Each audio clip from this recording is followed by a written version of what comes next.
Hey, good morning everybody, it's Mike, and thanks for jumping on with me today. Wednesdays usually have a conversation with Rob Hamilton, our marketing director. Rob's here with me this morning. Rob, what you got today? All right, so this comes up in the marketing coaching sessions a lot. After 34 years, man, how much money should a real estate agent be spending on marketing? Okay, well, we're right back to the money conversation, aren't we? I mean, we've been every day this week, we keep talking about money.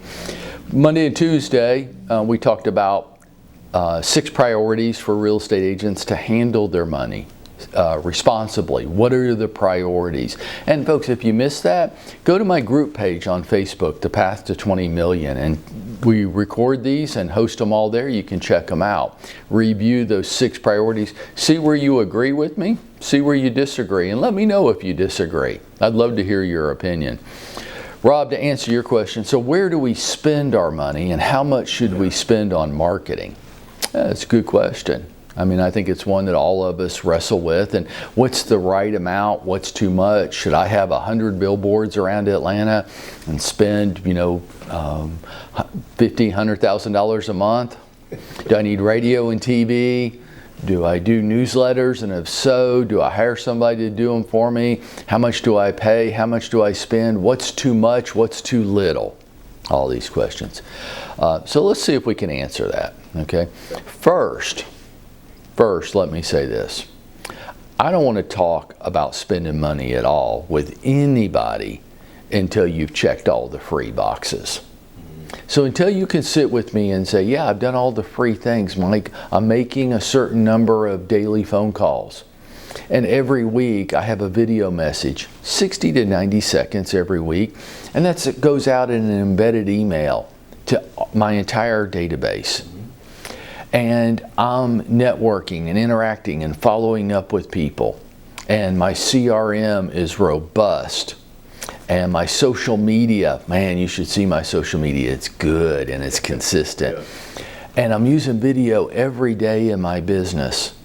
Hey, look, until you can sit with me and say, yeah, I'm doing all these things in a consistent manner, I don't want to talk about spending any money at all.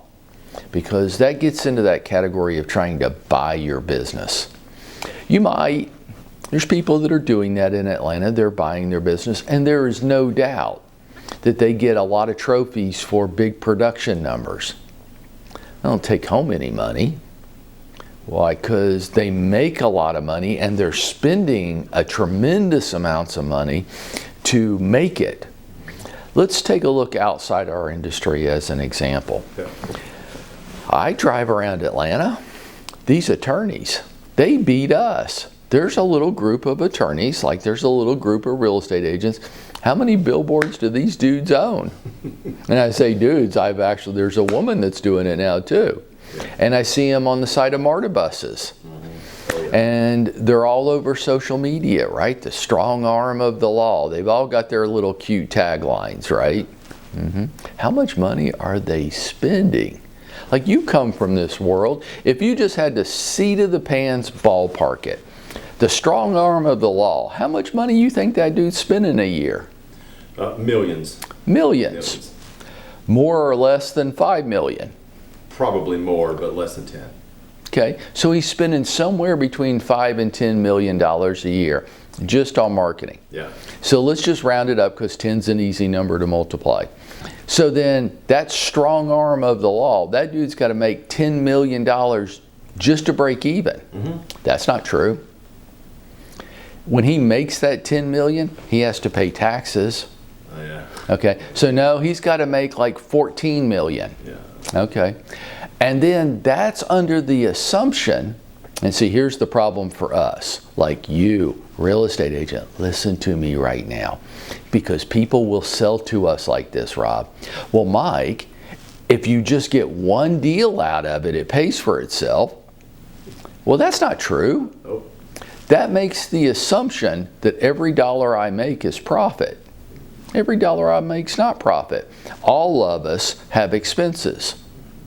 You have to, and today with gas prices this week, right? Your expenses are a little bit up.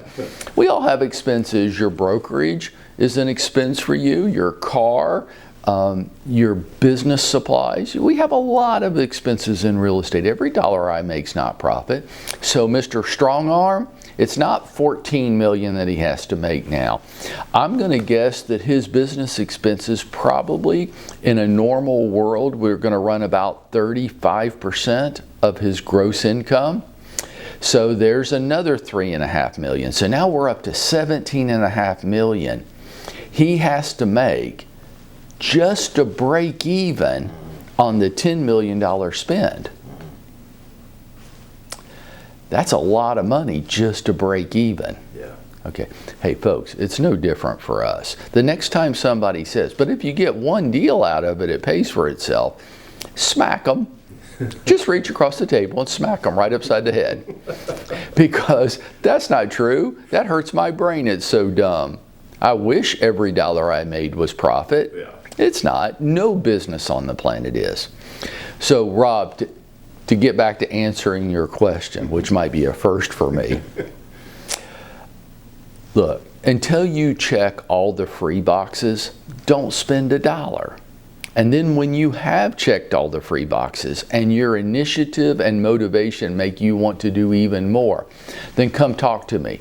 Because your marketing plan that you want to spend money on needs to be based on who you want to be your customer. Before you go to Zillow and offer to give them 35% of your income, come talk to me. Because marketing and spending money yourself, that could be a smart decision for you. But I bet you all day long that I can show you 10 other ways to market yourself as or more effectively and cost you a lot less than 35% of your income. That's what I bet. And by the way, the ways I would help you try to market yourself would be to generate listing side business. And what's Zillow only going to ever generate for you? Buyer side prospects in a seller dominated market. It does beg the question, Rob, how much do you hate yourself? Okay. And again, folks, hey, as we wrap it up this morning, Rob, thanks for being here with me.